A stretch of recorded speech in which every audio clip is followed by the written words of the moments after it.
করেন? এই তো কথা বলতেছি তোমার নানির সাথে। তুমি কি করো?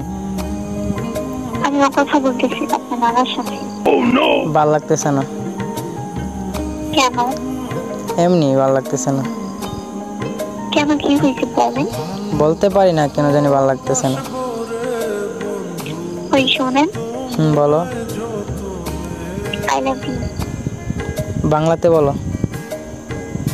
আমি আপনাকে ভালোবাসি। আবার বলো। আমি আপনাকে ভালোবাসি। আবার বলো। আমি আপনাকে ভালোবাসি। আবার। আমি আপনাকে ভালোবাসি। আমি আপনাকে ভালোবাসি। আমি আপনাকে ভালোবাসি। আচ্ছা, বিরক্ত হচ্ছ না তো? না, কেন বিরক্ত হবো? এই যে বারবার বলতে বলতেছি। যাকে ভালোবাসি তাকে ভালোবাসার কথা বললে বিরক্ত হবো কেন?